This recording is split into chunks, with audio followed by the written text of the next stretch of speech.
What's up, boys? This is Medallion, and today I'm going to do another review of a video by Josh Strife Hayes called Worst MMO Ever, Aura Kingdom.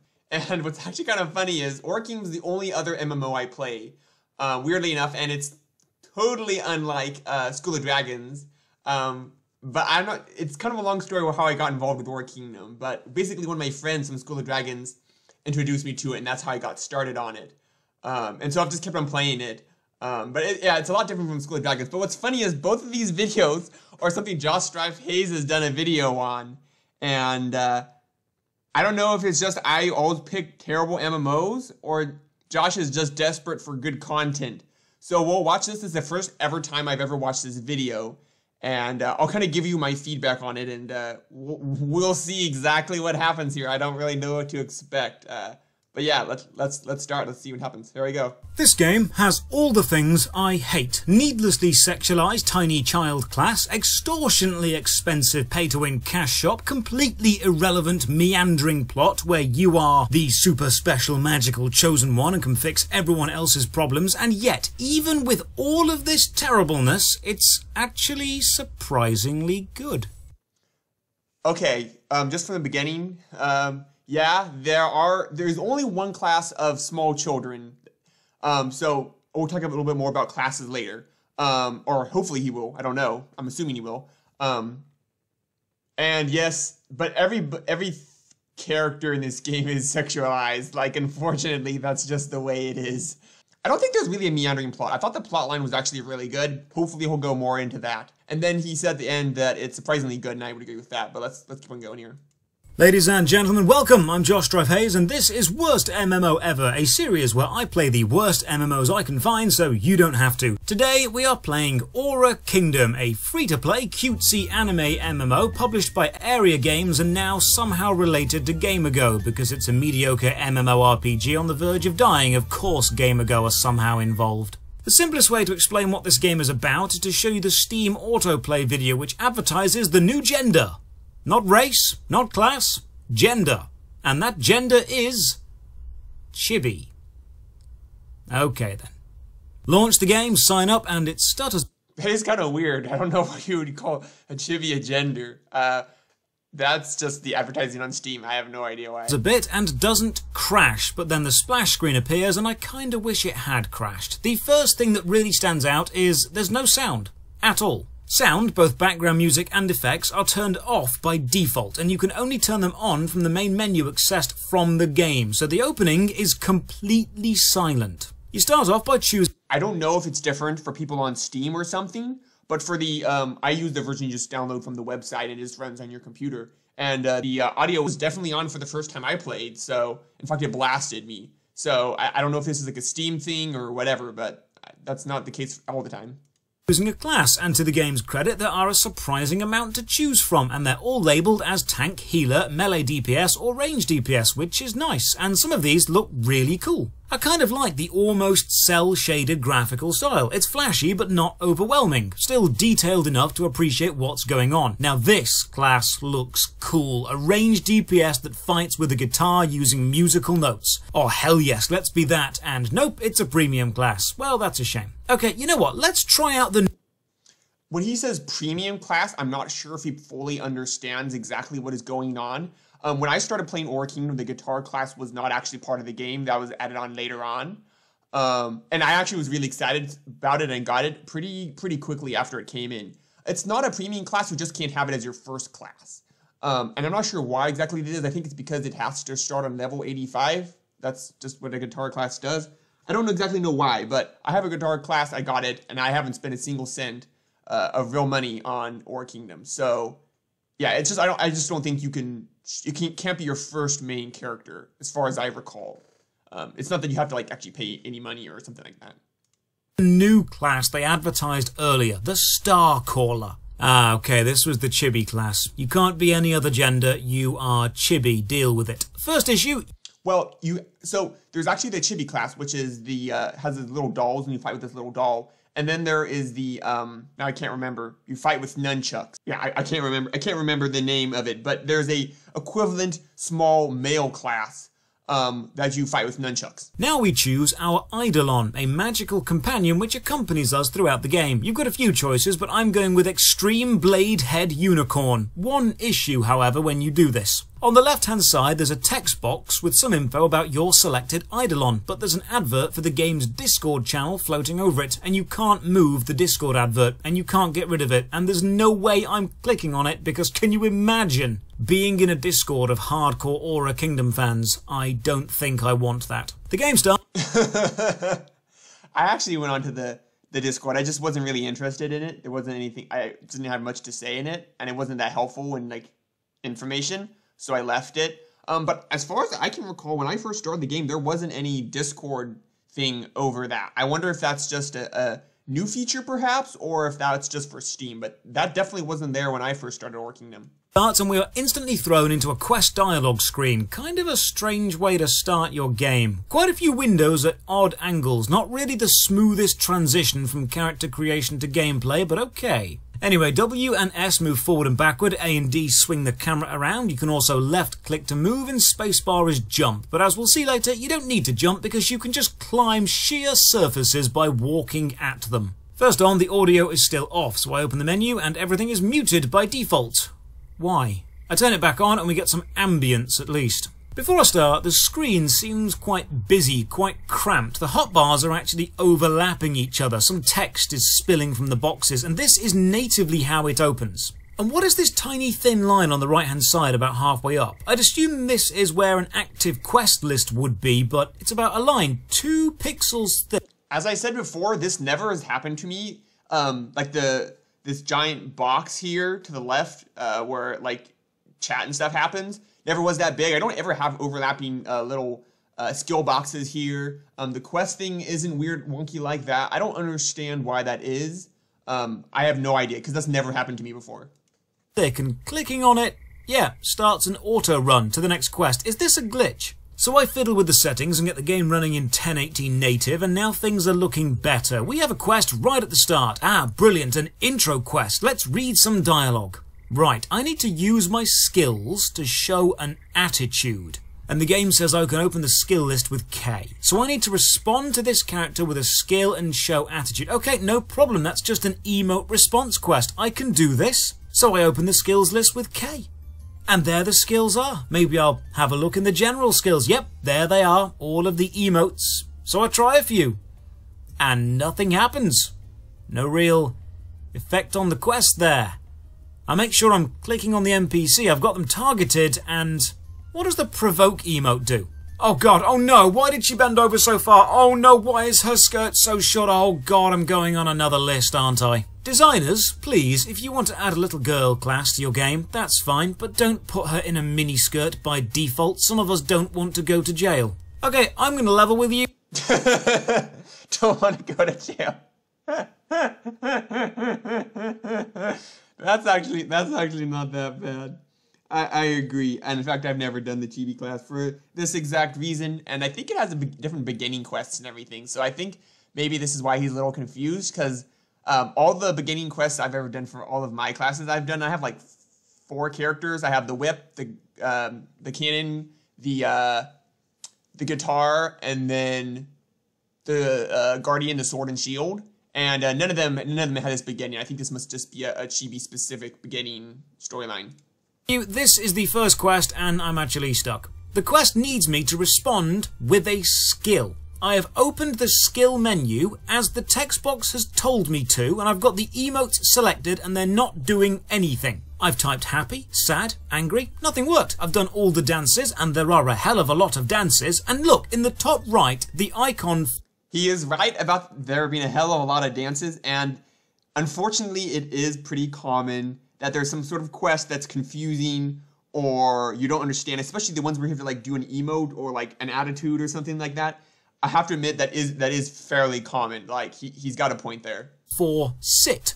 So I try sit and nothing. I even run around for a bit, seeing if I've missed something obvious, and what I discover when running around is the camera is way too low. Look, this is the standard camera angle, and it just so happens to be the perfect upskirt angle, and I'm not super happy with that. So I'm going to be keeping the camera as high as we can as we play. And now, after 10 minutes of clicking random things, I complete the first quest. You do need to use a skill to show an attitude, and even though the game says open your skills menu with K, this is not what you need to do. See the hotbar at the bottom? See how the numbers 1 and 2 have emotes on them?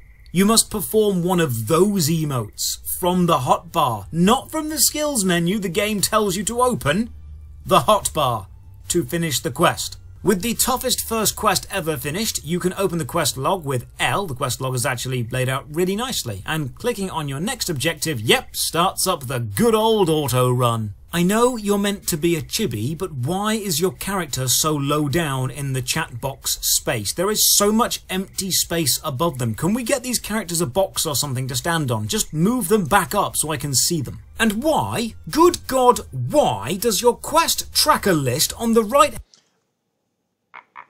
I have to say, I see his point about having the chibi characters farther up, but on the other side of the equation, I don't see it because, for instance, as we see here, when we got a full-grown adult, it wouldn't make sense for him to be the exact same height as the chibi character, just because, I mean, they're different heights, they're different characters, they're different ages. So I feel like being that far down, I mean, he said he didn't want to see underneath the skirt, so, like, having the kid so far down that all you can pretty much see is her bust, like, and her head, like, I feel like that would be a better way anyways, so I don't know. I'm kind of torn about that, but I see his point. Hand side have a horizontal scroll function. Just make the display bigger. I absolutely agree with that. I have no idea why that is. I totally agree that there shouldn't be a horizontal scroll bar. You can fit this all on. It's saving like a fraction of screen space to scroll left and right. You don't need this scroll. It seems like it would be more complex to program a scroll than just fitting the whole quest name on the quest list. So anyway, we get our first weapon, a Draco Puppet, which is this class's main combat style. And combat is actually awesome, as we'll see later. The game tells me to open my inventory to equip my weapon. Which key do you think opens the inventory? Did you say I? Because you're wrong. I opens the cash shop. Right, that's a bit of a sneaky trap there, seeing as no other MMO in history has bound the cash shop to I, but we are here now, so let's explore. There are already multiple premium currencies with odd exchange rates that I can see. This is a psychological trick to make it harder to track in-game cost against actual monetary cost by filtering it through several different levels of maths. You've got rubies and area points, and you buy rubies for area points and area points for money. Here's the buy screen. You can see 1 cent is 1 area point. And there is precisely no reason to buy in bulk because they've forgotten to add any sort of enticing discount to do that. Knowing that 1 area point is 1 cent, we can see these cute little bunny ears cost $29.99. $30 for some cosmetic headgear. But look, this dress, this magical dress, clearly made of spider silk and wishes, costs $50. 50. You could buy The Witcher 3 for that. That's a full-priced game. $50. For a cosmetic dress. I leave the shop because it's making me sad and I actually, to be honest, even after playing Orc Kingdom for more than 2 years now, I really haven't explored the AP shop. And that's because I don't spend money normally on games unless I'm really, really, really impressed with it and I really want something. But I will admit, if that's true, which it looks very much like it is, that is pretty outrageous. However, and what he hasn't added is that there are plenty of ways to get those clothes, those cosmetics, stuff like that, without, you can just grind a little bit, get some gold.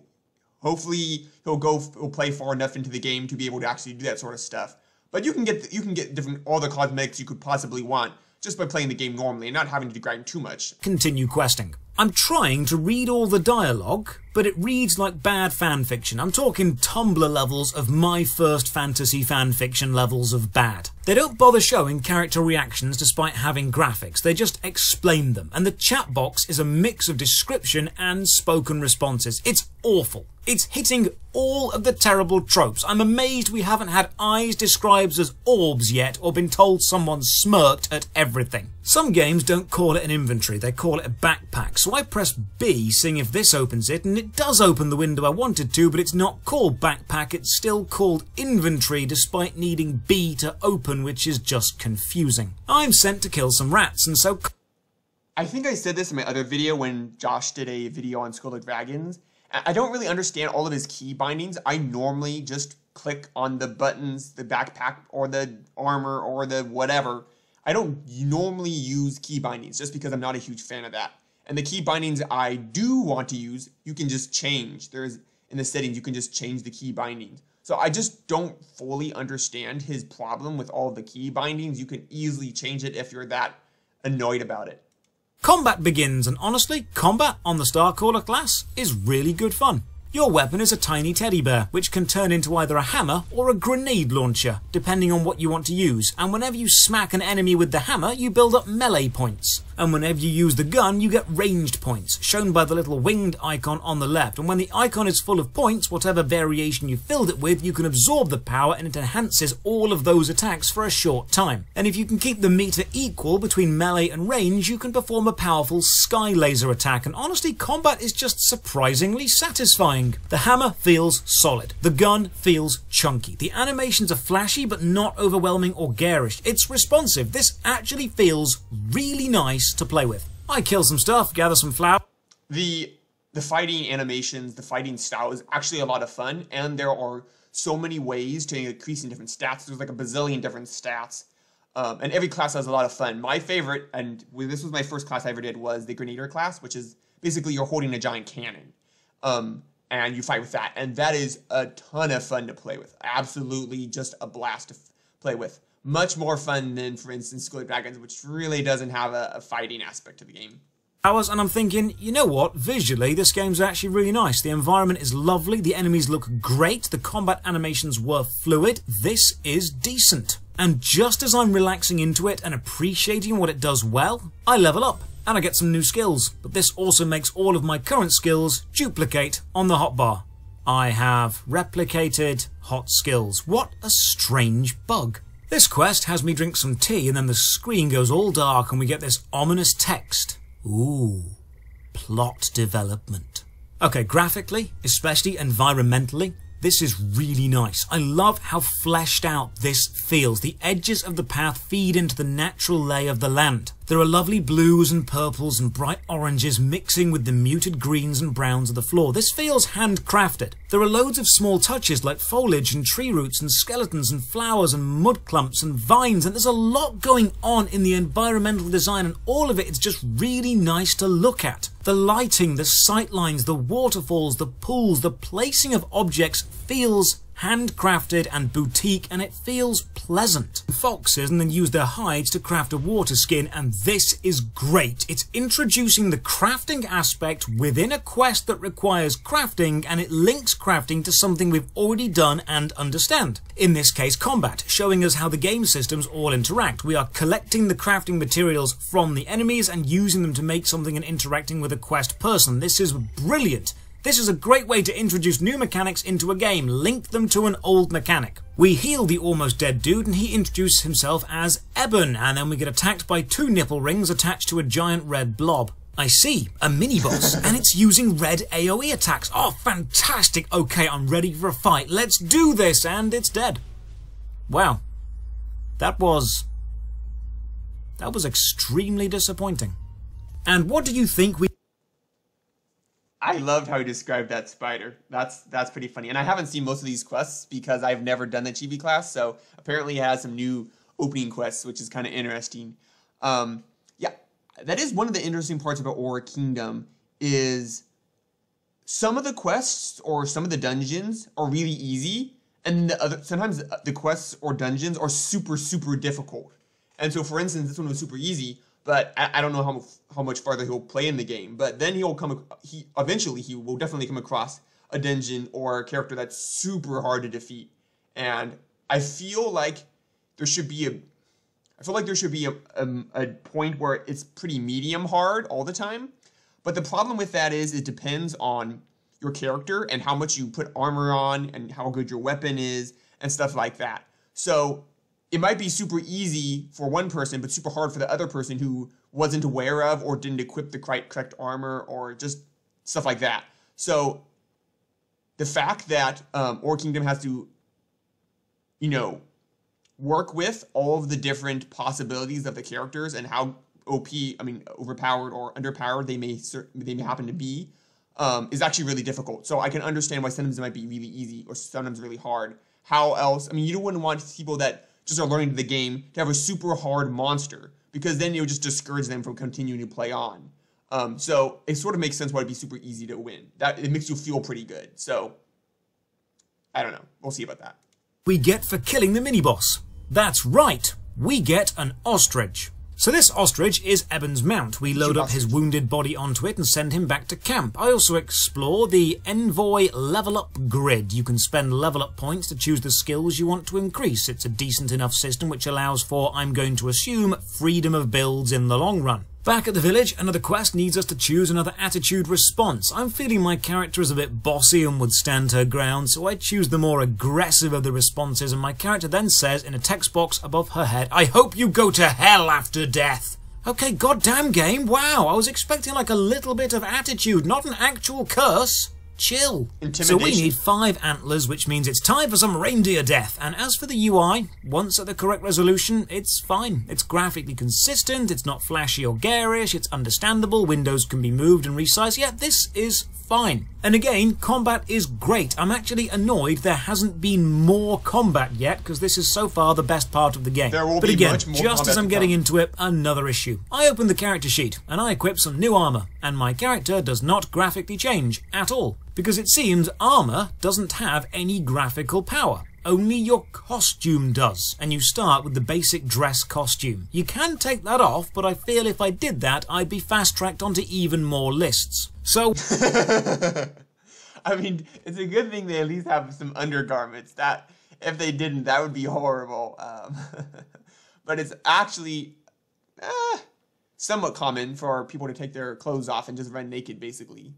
I call naked, even though you're not actually naked, but like just your basic undergarments. Or for like the males, it's basically just a pair of boxers, and then for the females, it's basically like what that is.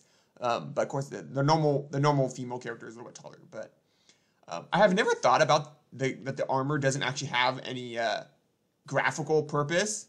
I think it's just a choice of game mechanics. I don't really think it's bad or necessarily good in either respect. So I wouldn't say I'm that concerned about that. We're going to be rocking the Alice in Wonderland look for a little bit yet. This quest needs me to kill some pink butterflies, and it leads me to this enemy, which are neither pink nor butterflies. And I also put some into cages, because it's not enough to kill, we must also subjugate. Every single MMO ever made includes some reference to RuneScape, and I'm going to assume this quest of Gather Cabbages was a homage to that game. Back to the village, check up on Eben, then another NPC, then another. Seriously, most of the early game seems to be passing notes back and forth, which sucks because the combat is terrific and the travel is not. I feel there is a serious pacing issue with the early game. So Eben needs a special needle to alleviate some curse, and this needle is... I feel like, and of course, I have never played the chibi class, and it looks like there's some different quests. So, I mean, I don't know how much I can speak about this, but on the normal character, the adult characters, you spend most of your time doing quests that are like fighting, like go to a field, take out so and so many deers, take out so and so many eradicated frogs, or just irradiated frogs. That's what I meant, not eradicated frogs.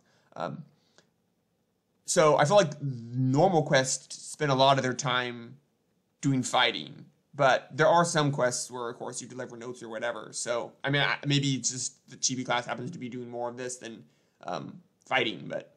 Dropped by these rage thorns, and the quest says, kill rage thorns for a spiky ball. Well, okay then, come rage thorns, give me your spiky balls. On my quest for the spiky balls, I actually almost die. Like, I legitimately take a lot of damage without realizing. And that's awesome. I guess you can actually die in the game, and I do need to pay attention. I like that. It means combat feels engaging and dangerous. Next up, kill some sheep. And honestly, if the game said I just need to spend the next 4 hours killing stuff with a mix of melee and ranged attacks, I'd be okay with that. I wonder if I'll unlock any of the dungeons. I hope so. It would be interesting to see what they're like. In fact, that's what I'm going to do. That's my goal. Unlock and finish the first dungeon. This quest needs me to eat a kebab, and then the screen goes dark and gets more ominous writing. Are you going to die here? Okay, that's a bit dark, game. I'm not sure what you're going for here. So far, both times I've drank or eaten, The screen has faded out. You know in Baldur's Gate when you go to sleep and see visions of the future? Is it like that, but with food? I kill some goofy looking imps and think, hey, a waterfall, I wonder if there's a hidden treasure behind it. So I run at it, and I clip halfway up the waterfall. What? So it turns out, some vertical surfaces aren't actually vertical. They just look vertical, because you have no issue running straight up them. You can actually clip right to the top of this waterfall by just running at it. Terrific physics there, game. Just terrific. With the magic protected, we now get our Eidolon. The unicorn is mine. And Eben dies, for real this time, which is sad. But, I mean, come on, we've got a sweet ostrich and a unicorn from the deal. That's a pretty good trait. The unicorn has an attack menu and you can toggle them on or off. I keep them all on and hope he's useful. We will find out later. I swear to God, 90% of the early game is just travel and talk. There's so little actual gameplay. This is the most important part for retaining new players, and you filled it with go to a place and talk to someone with badly written, forgettable NPC dialogue. Have a quick check of all the in-game menus. They're all laid out nicely. Nothing wrong here. The Eidolon menu looks like every single MMORPG pet menu ever. There's attacks and upgrades and level up bits. It's basically legally different Pokemon or pets from WoW. Here's a cool feature. You can unlock custom UI skins by completing various challenges in-game. I like this. It's a personal graphical choice that only you benefit from, but it still makes you feel accomplished. Apart from the GM Wish override, which is literally gained from Buy the GM Wish. And the UI is green with money and a small graphic of a credit card, so at least they are self-aware. Let's try combat now. I've got my unicorn and oh god damn, the unicorn is a beast! This thing does some serious damage. Okay, this can work. Guys finishing off enemies and then taking chunks out of new ones. Go unicorn! I know I've said this before, but the ambience in this game, visually, is brilliant. The graphical designer is clearly very skilled. It's consistent, the scale is held well, the natural landscape flows, the flora and fauna fits, the man-made structures respect the natural lay of the land. The colour palette is well chosen, it's just visually gorgeous. It's a real shame the music doesn't complement it as well as it could do. It's just generic anime plinky-plonky background music, sometimes ambient. It's not bad music, it's just nowhere near the level of quality of the visual. We go to kill some wolves and find some pure blood. This is the first kinda grindy quest. The wolves drop vials of blood, then you open the vial to find either clear or muddy, and it's about a half and half mix. But the grind is an almost welcome change at this point because I've got a load of new combat skills to test out, and it's so much fun to blow stuff up and then smack it with a giant hammer. If you can't tell, I'm a big fan of hybrid classes. At this point, I'm thinking my motivation to keep playing is very superficial. I'm enjoying the experience on the surface. It's pretty, it's not offensive, the combat is enjoyable enough, it looks good, it feels good, it sounds okay, and I'm not having fun. But I don't feel a real connection or an emotional reason to keep going in any way. I know this isn't the type of game to care about that. They are throwaway NPCs, they're expendable companions. It's not a deep, involved, plot-driven game. I mean, right now, I'm happy enough to continue playing, but if this was my main MMO, I know once another flashier, more mechanically refined game comes along, I'd leave. There's nothing connecting me to the game's world beyond the pretty graphics. I tried the world chat for... I mean, I feel like that's the case with a lot of MMOs. I just play to have some fun, to enjoy myself, to do some fighting, etc. Once you kind of get in the game, you get involved with guilds and clans, and you know, you got to do some of those more complex dungeons and stuff. It gets more fun and stuff. I don't necessarily play games for that connection. Like, I just haven't normally felt that most MMOs or even just games in general have that.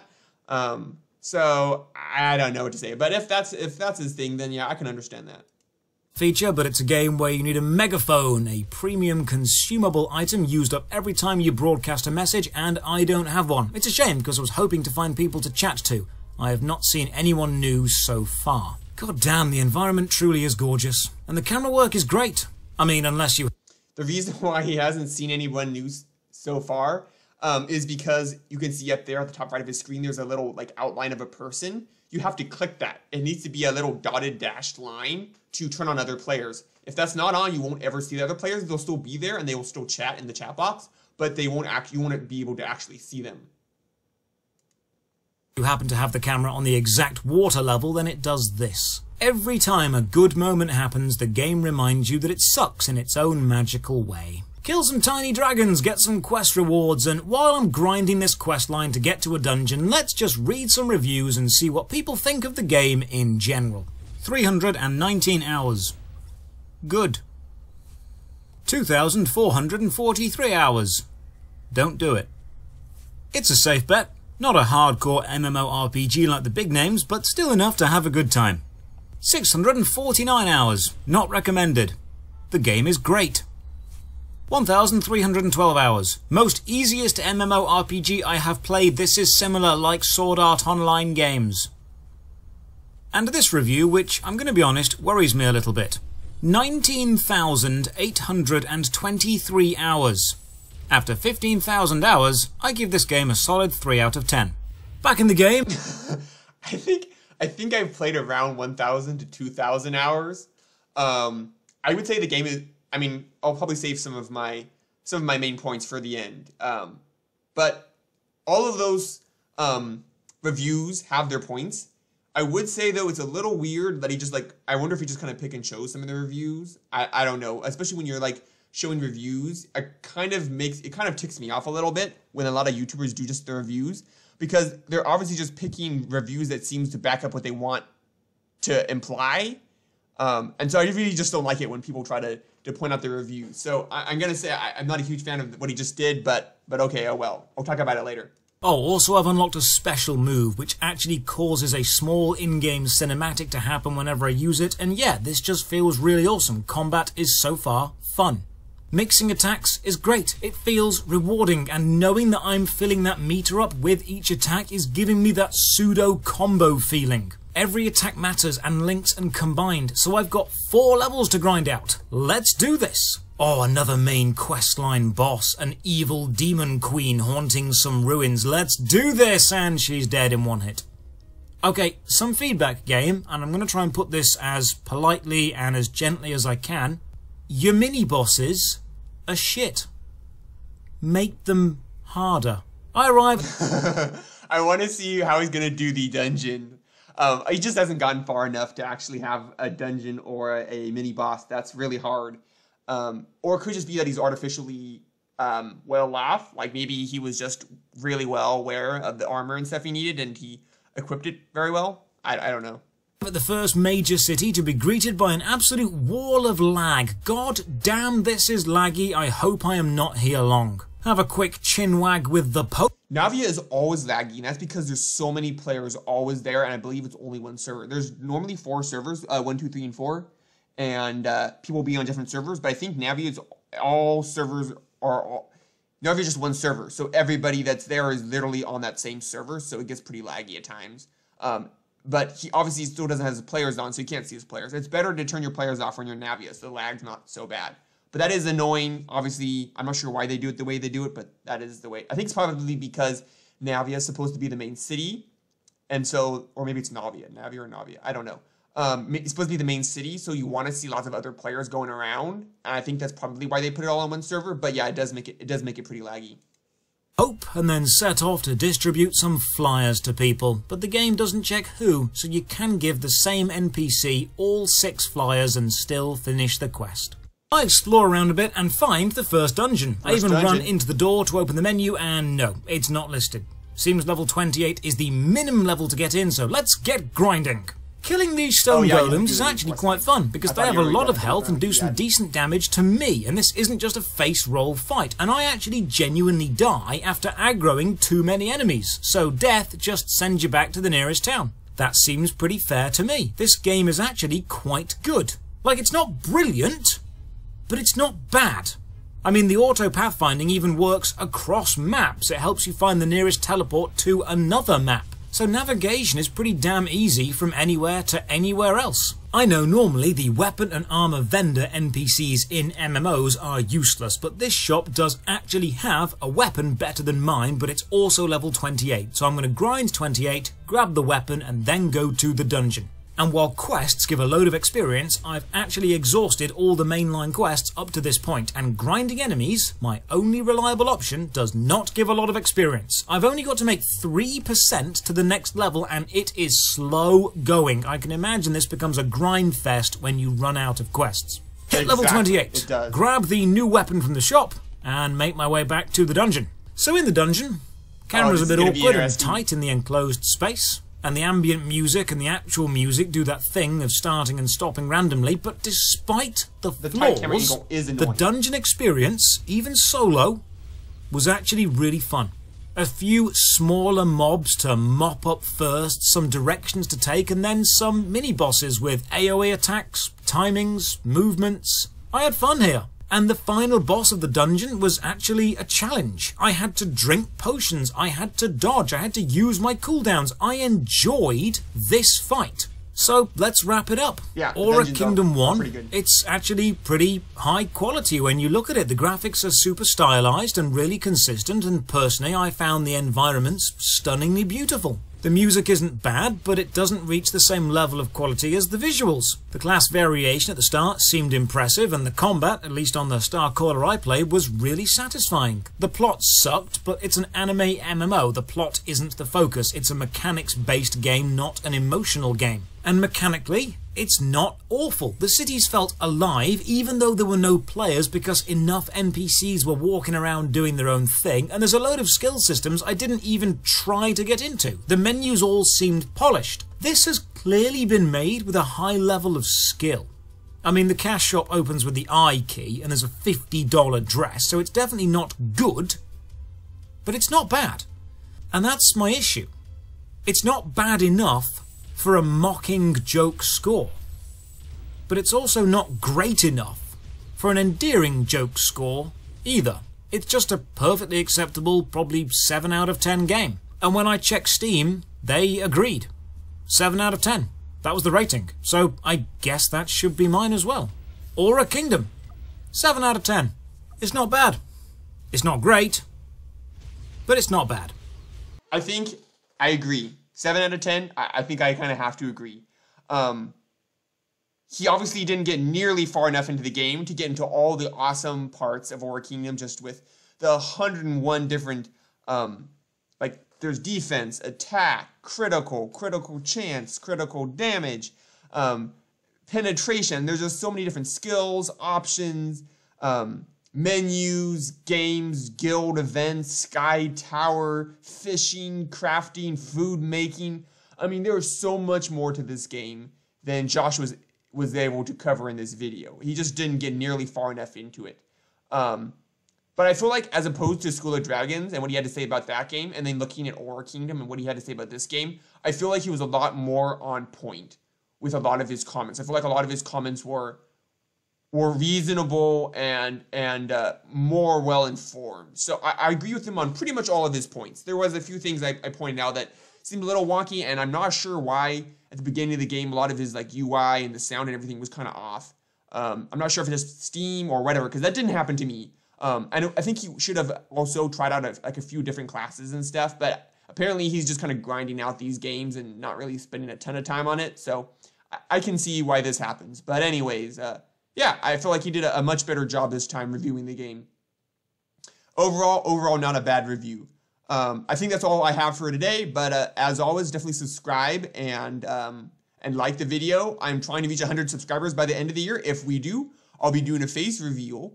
And weirdly enough, I didn't think we were actually going to reach 100 subscribers by the end of the year. It was kind of a lofty goal for me. But then one of my videos just literally blew up. Like, I think we have around 1,200 views on it at the moment, and I got like, I don't know, it was like 10 subscribers like within a day or two. It was insane. And I'm actually kind of worried now that we might actually reach 100 subscribers, and then I'll actually have to do a face reveal. So definitely do subscribe, but I'm going to have to start making some plans for that. But anyways, as always, party on.